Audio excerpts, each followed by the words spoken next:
I'm pleased to welcome you all back with your cuppers and bickies, piece of fruit. And I'd now like to offer insight into the work of our Community Research and Engagement Network, otherwise known as the CORENs.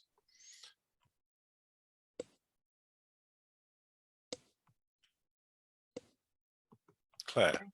Thank you very much, Mark. Thank you. So yeah, welcome to this session on the COREN, which is, as Mark says, is the Community Research and Engagement Network. I've been in post since December as the Stakeholder and Engagement Manager here at the ARC. And I know lots of you were familiar with the COREN in its previous incarnation and with the work which my predecessor Annie did more recently.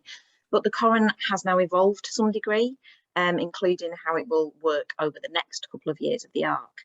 The main objectives of the COREN are still very much about knowing what matters to people in local communities, which health research would help improve, to ensure that those communities are involved in developing, creating and obviously doing research which has the potential to impact in local places, to create and facilitate a space for discussion and development of research, and also about sharing knowledge and skills around health research and how better to understand it and get involved.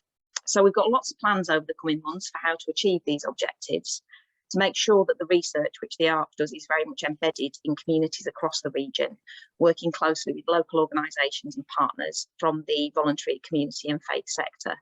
We really do want to be led by our members. So one piece of work we're currently conducting is a survey to increase and build collective understanding of what's currently being undertaken in the VCFSE sector and what we as the COREN might offer moving forward to help with that.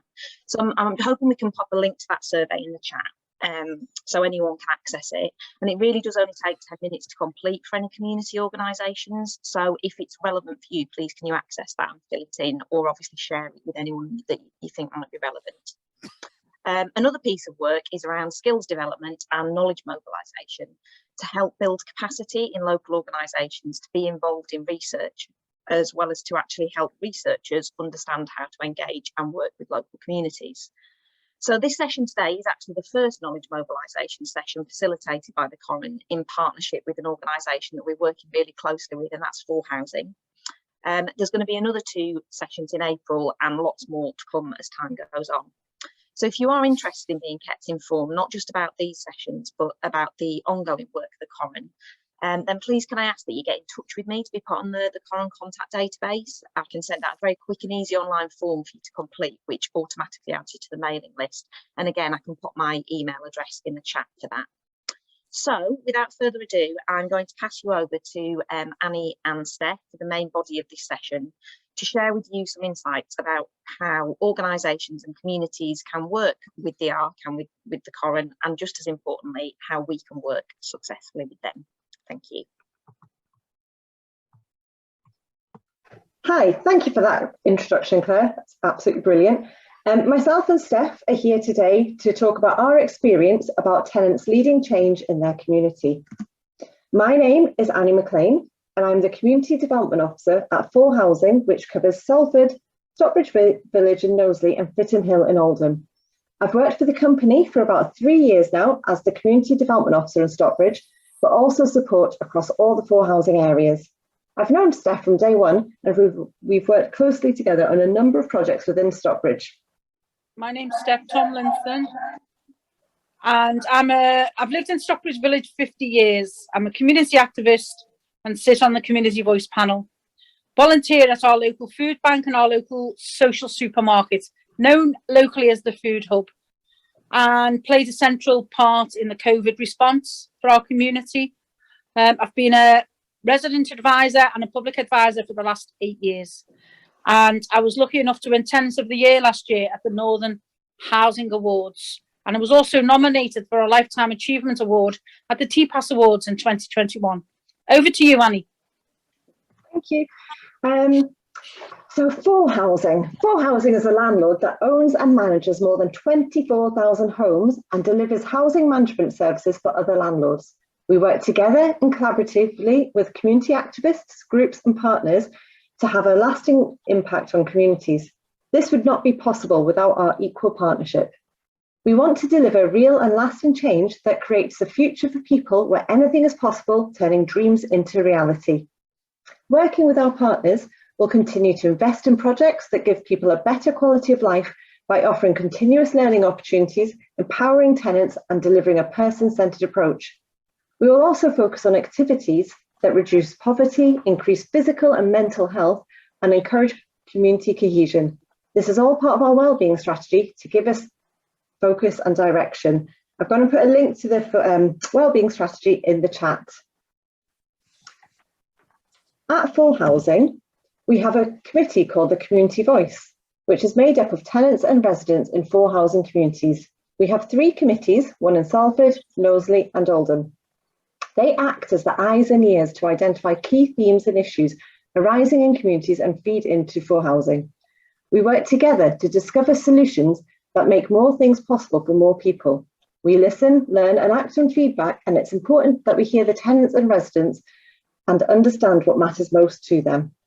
The Community Voice will work closely with us to oversee, influence and support the delivery of services in their community, ensure that standards are met and improve things if they're not.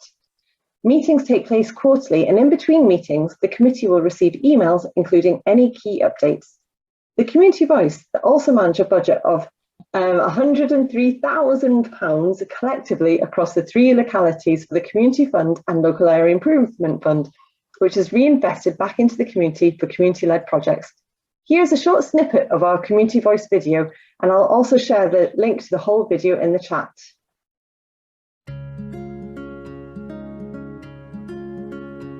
The Community Voice is a group of regional panels in each geographical area. So you have one in Salford, one in Fitton Hill and one in Stockbridge Village. The purpose of the Community Voice is really to kind of oversee, influence and also help us to deliver services in the local area. We see the Community Voice as the eyes and ears of the neighbourhood really. They're there to tell us what's going on locally, to provide us with that local insight, but also to help challenge us, but also help us to understand where things are working well and how we can develop as well. So the group meets on a quarterly basis, and the expectations are really quite broad, to be honest with you. You must be passionate about where you live, you must be committed to take part, but you also must have that community-wide view as well. And really that's it. As long as you're passionate, as long as you're committed, as long as you understand it's about kind of more than your personal issues, we would love to hear from you.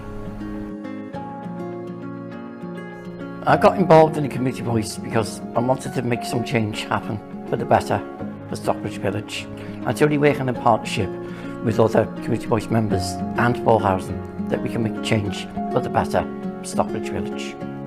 I think it makes a personal difference for me because it enables me to have a voice working alongside Full Housing, to have an impact at a higher level, to support the community in future decision making. The active research we took part with the local universities has really had an impact on this estate, and a key stakeholder for that was Full Housing, and allowing us to use the facilitator's fee to empower and develop areas of land on this estate for the community, which is really important. So being a member of the Community Voice gives you decision making aspects like that, which is really important. The reason why I got involved with Community Voice is because I want to make a difference to my own community. And though Community Voice, we look at other things, not just in our own neighborhoods, but I want to represent the ones, whatever is going on in my community and have a voice for that. Community Voice, the impact it has on the community, it literally is a mechanism where whatever it is you want done in your community, whatever initiative you want to run in your community, we're there to help, we're there to support. It's changing lives and changing neighborhoods, and though it's step by step, it's still happening. So I feel Community Voice is encouraging and it's supporting the neighborhood to be the best neighborhood it can possibly be.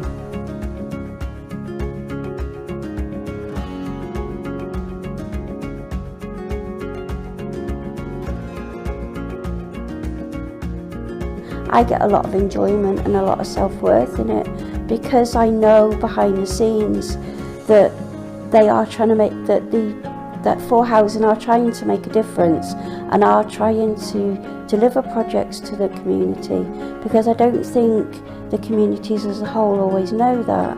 So by being involved, you kind of know what's going on, and you know your voice has had an impact on that as well. Because we have local community members involved in Community Voice, they can bring their neighbours, their friends, their families, issues and concerns that they face on a daily basis to the Community Voice meetings and to the relevant officers, and also the people that live on the estate in the neighbourhood know exactly what is needed and what policies we need to make and approve so that local people's lives and quality of lives can be improved through those.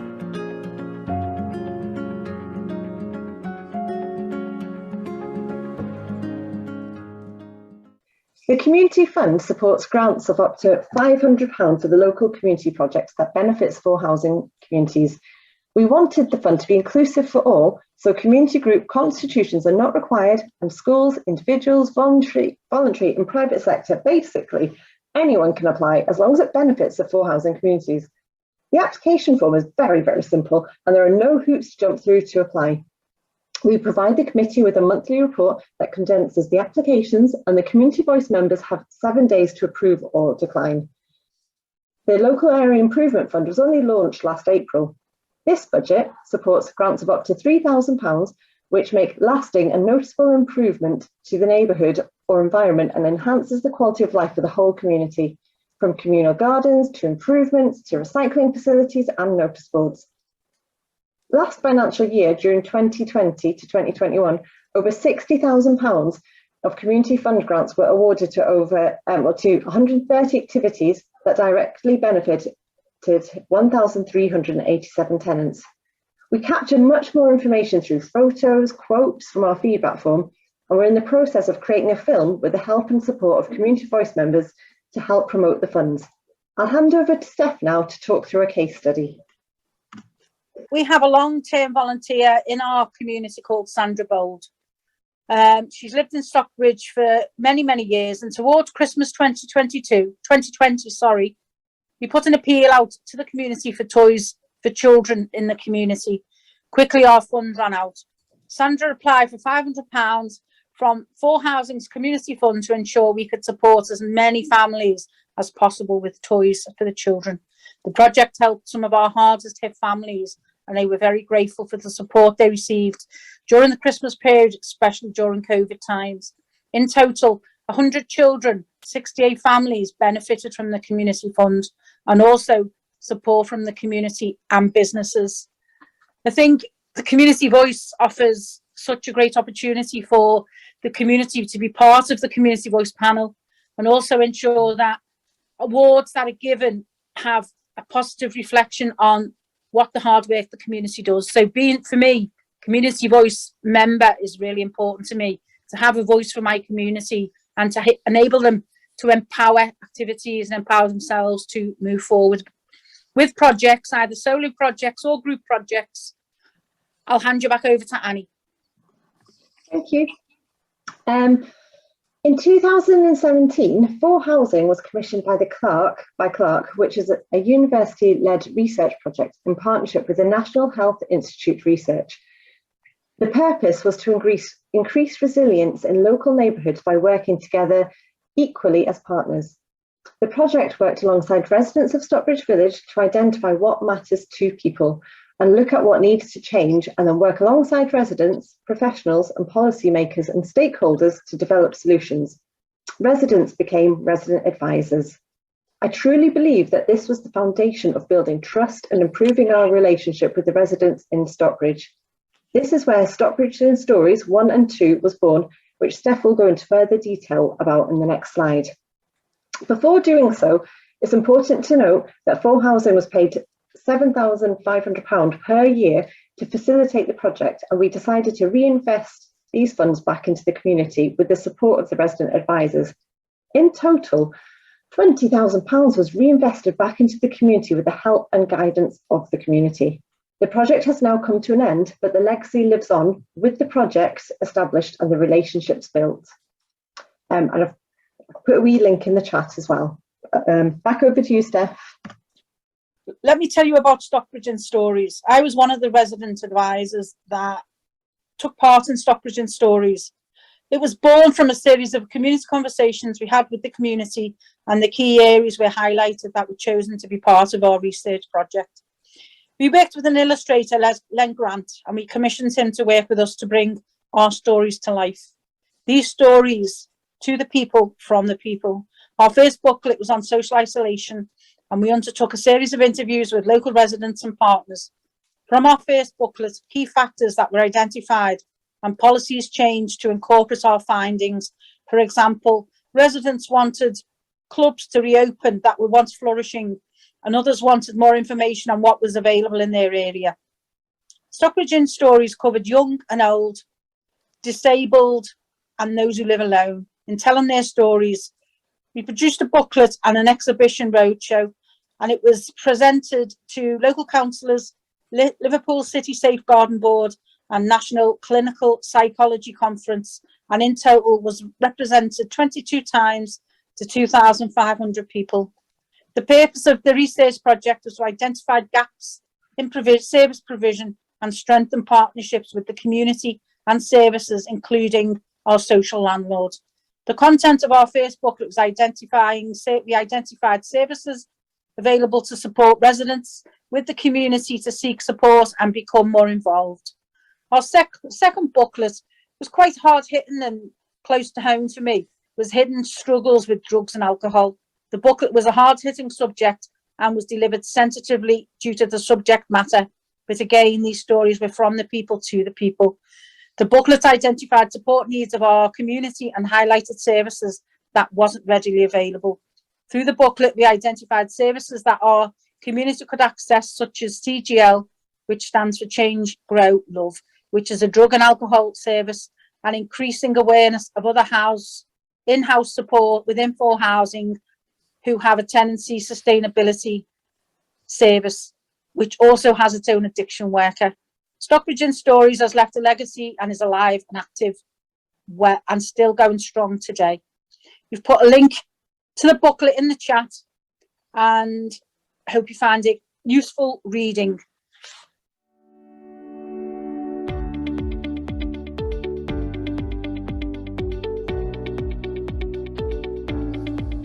The Clark Project has had a huge difference on the community, but as well as us, the landlord for housing, and the community as well.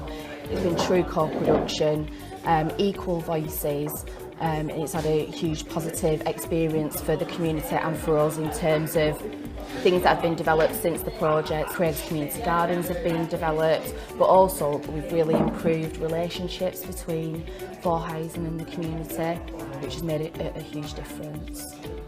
People now know that there is more stuff going on, or more publicity of what's actually going on here on the estate, where we've got like a booklet that gives advice at groups, activities that are going on.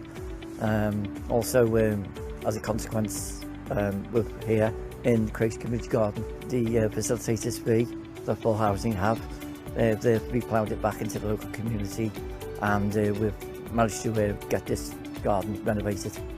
I've really enjoyed working on this project because I've worked with some inspirational residents who know their community inside out, who really like to support their own neighbours. Everything you've done, you know, I have to say, has been done with determination, with skill, and with great dignity. I have been so blown away by the way that people in this area have conducted themselves and the way they've expressed themselves in whatever audience they've come to. And I'd like to thank you personally for the experience that you've given me during this work, and on behalf of Clark, and hope that we can continue to work together as art progresses. Before, everybody was separated, and it's just a case of it helped bring people together in a very positive way. The Clark has enabled us to get some funding to reignite the light that went out in our garden, and it's flourished now, community group. We're also a bit of a food cooperative as well. Wherever we grow. We give support to the food bank, we give to the residents, and it's been really good. Clock has had a massive impact on me personally. It's given me purpose.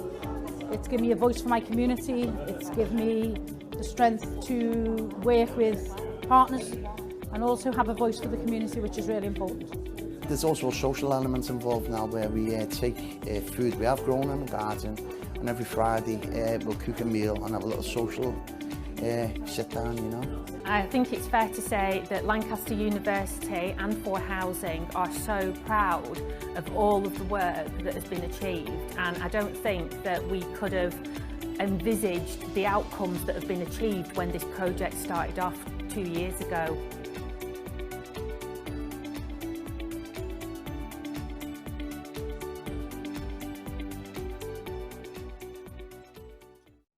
I think I'm next, and I'm going to talk about some of that legacy that Facilitators Fund allowed us to do was the Craigs Community Garden.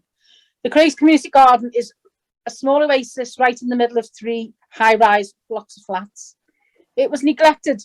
It was a neglected community space in the middle of an estate. The Clark Facilitator research fee mentioned earlier was gifted back to the residents advisors to develop the Craigs Community Garden and Centre.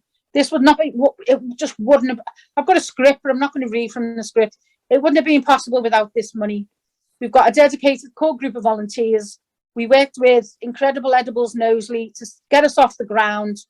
And it's allowed us to, with this money, buy new equipment, bring somebody in professionally to design our garden, and encourage the community who live in these high-rise flats to come and grow and see what we do.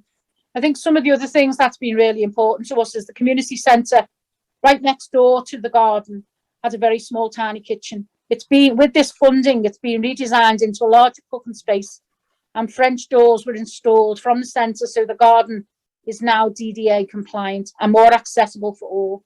Liberty, our contractor, as part of their corporate social responsibility, did this work for no charge, and the facilitators fee contributed to this.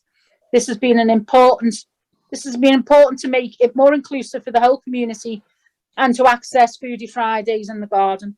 Foodie Fridays is a scheme where when the growing season is slow, we come together on a Friday and we cook and we chat and we invite the community to come forward and we plan our growing season ahead.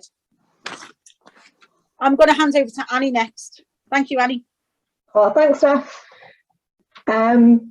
WellSpace. So WellSpace is supported and part funded by ARC, and it's an online wellbeing resource available for members of the community in Stockbridge and beyond. It focuses on all aspects of improving wellbeing, from financial wellbeing, mental health, the environment, and getting involved. Users can use the search function to see what support is available and can access the Champion Cinema, which is a series of bite-sized videos where people with lived experience talk about their experiences and how they access support. This is then linked to a directory of services, which has details of all types of organisations, from estate-based community groups to national charities. For Housing can then use the data on the site in terms of the most researched or the most searched for themes, which videos have been watched the most, and what services individuals are clicking on to see what issues are affecting the local community. And we can then use this to develop or strengthen partnerships and potentially address any gaps in support. It was developed by listening to and working with tenants and members of the community and the software company Frog Systems. We held 2 sessions where people with local knowledge talked about wellbeing needs and what services were available to provide support. Members of the community also recorded videos for inclusion on WellSpace, and here you can see Elliot talk about his experiences with Stockbridge Action Youth. A little bit more about me. Stockbridge Action Youth, I reckon, has made me improve my confidence, and it's made my voice heard. And that's coming from someone who has anxiety, who suffers from it almost every day. So I feel that Stockbridge Action Youth has helped me get my points across, and it's also improved my confidence in speaking on other forums, not only this, but other forums as well, based on Stockbridge and even based in the Liverpool City region as well. And I'll now pass back over to Steph. I'm going to talk about a green initiative, Guardians. It's an important factor in the abundance of green space we have, but this does not deter people from fly tipping or destroying areas of interest for wildlife within our area. From this, an initiative was born called the Green Guardians.